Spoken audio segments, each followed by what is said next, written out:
धन्यवाद देता हूँ।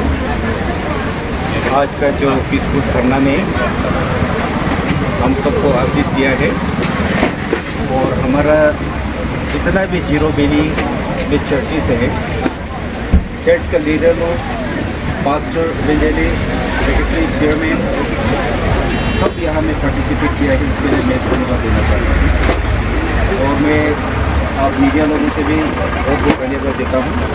आज आप लोग हमारा पीसफुल धरना का कवरेज किया है और आशा करता हूँ आप भी इसको अच्छे से दिखाएंगे। और आज हमारा मेन डिमांड है कि आफ्रा जो 1978 का जो एक्ट है उसको हम लोग रिफिल के लिए हम लोग धरना देता है। तो ये धरना हम लोग फर्स्ट टाइम नहीं है, ये एक सेकंड केस है।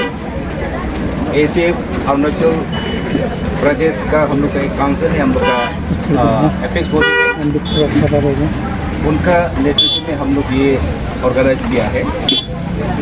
और इसको हम लोग अभी भी इस लोग में हम लोग डिमांड करते हैं, सरकार से अपील करता है कि आफ्रा को आप लोग लागू मत कीजिए। अगर ये लागू कर दिया है तो अभी जो पीसफुल स्टेट है, पीसफुल शांति से हम लोग रह रहा है, बाद में और भी प्रॉब्लम हो सकता है। बहुत सारा मिसअंडरस्टैंडिंग से निकल सकता है, बहुत सारा मिसयूज इसको कर सकता है। इसीलिए हमारा डिमांड यही है, सरकार से भी डिमांड है और जो इसको लागू करने पर फोर्स कर रहा है उन लोगों से भी अपील है कि इसको आप लोग फोर्स मत कीजिए, इसको आप लोग शांति से जैसा 28 ईयर्स रहा है वैसे ही रहने दीजिए आप लोग। और आज का हमारी लड़ाई है, हम लोग किसी का अगेंस्ट में नहीं है, किसी रिलीजियस का अगेंस्ट में नहीं, किसी कम्युनिटी के अगेंस्ट में नहीं है, किसी का अगेंस्ट में नहीं है। हम लोग ये आफ्रा को नहीं चाहिए। ये आफ्रा इस एक शांति स्टेट में हमारा अरुणाचल में जरूरी ही नहीं है, क्योंकि आज तक हमारे यहाँ में कोई ऐसा प्रॉब्लम इश्यूज नहीं आया। तो ये जो हम लोग का जो धरना इसीलिए हम लोग कर रहा है कि हमारा मांगे को अभी तक सरकार ने नहीं सुना है। और जो हाईकोर्ट कमेटी कॉन्स्टिट्यूट किया है उसमें भी हम लोग को एक रिप्रेजेंटेटिव दिया गया है और बाकी को बहुत सारा लोगों को दिया गया है। तो इसलिए हम लोग थोड़ा भी इससे सेटिस्फाई नहीं है। और ACF जिस तरह से मांग कर रहा है, हम लोग भी वही डिमांड हम लोग भी कर रहा है। इसीलिए मैं सरकार से अभी और एक बार मैं अपील करना चाहता हूँ कि इस आफ्रा को आप लोग रिपील करिए। तो हमारा डिस्ट्रिक्ट में अभी जितना भी अरुणाचल में है आज ये धरना प्रदर्शन कर रहा है। और हम अपना जो लोकल रिप्रेजेंटेटिव MLA को भी रिक्वेस्ट करता हूँ कि आप लोग इसको सपोर्ट कीजिए, हमारा जो डिमांड है उसको सपोर्ट कीजिए। और इसे आप लोग असेंबली में भी इसको आप लोग वॉइस रेज कर दीजिए कि ये अगर आप लोग लागू होता है तो हमारे स्टेट में और हमारा भाई में बहुत सारा मिसअंडरस्टैंडिंग आ सकता है।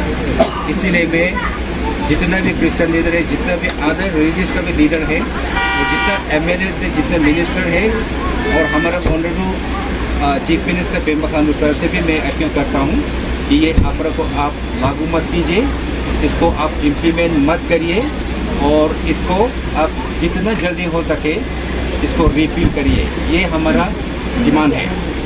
सर देखा जाए तो आफ्रा 1978 में बना था, लेकिन इसको 48 इयर्स तक इम्प्लीमेंट नहीं किया गया था। तो अभी all of a sudden implementation का जो आइडिया आया है, क्या आपको लगता है कि इसमें कुछ पॉलिटिकल मोटिव हुआ है? हाँ, इसमें देखिए ये जो आफ्रा एक्ट है 1978 में लागू किया गया, लेकिन तब से आज तक किसी ने इसको इम्प्लीमेंट करने के लिए अलग अलग पॉलिटिकल पार्टी का अलग अलग लीडर्स के ऊपर में आया है, लेकिन किसी ने इसको आज तक लागू नहीं किया है। लेकिन ये हाँ, मैं कह सकता हूँ इसको ये पॉलिटिकलाइज भी हो, पॉलिटिसाइज हो जाने लग जाएगा एंड देन कम्युनल राइट्स भी बहुत सारा निकल सकते हैं इसके कारण।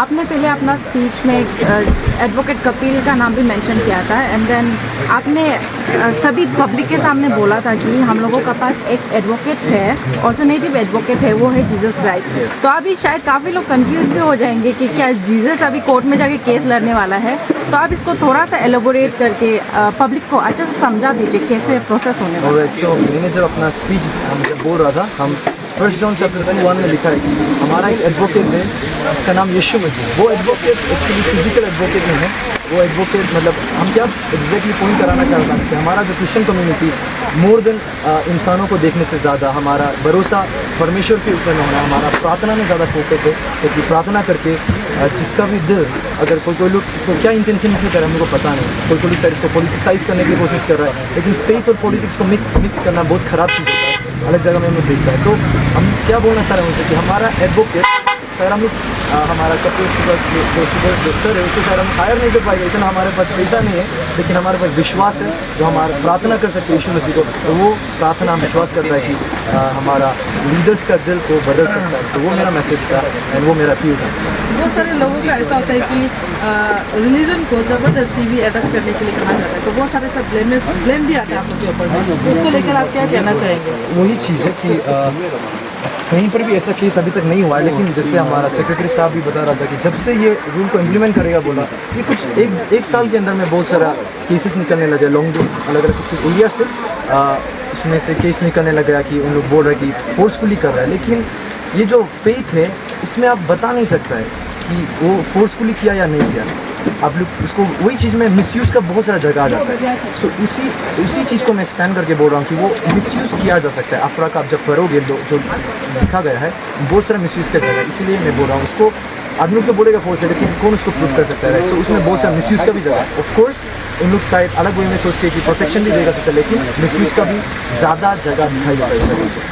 काफ़ी लोग का मानना ये है कि अगर ये आफ्रा इम्प्लीमेंट हो जाता है तो अरुणाचल प्रदेश का जो कल्चर एंड आइडेंटिटी है वो प्रिजर्व हो सकता है। तो इसमें आपका क्या ठीक है? कल्चर एंड आइडेंटिटी मेरा मानना है कि वो ये जो विश्वास है ये इसके द्वारा इतना नहीं होगा। मोर देन हमारा पकड़ लो, हमारा लैंग्वेज हो गया, हमारा फोल्क स्टोरीज हो गया, वो सब जो हम लोग को प्रिजर्व करना चाहिए, ना कि किसी का पर्सनल बिलीफ उसका अंदर घुस के आपको ऐसा करना चाहिए, इम्प्लीमेंट जबरदस्ती उसको।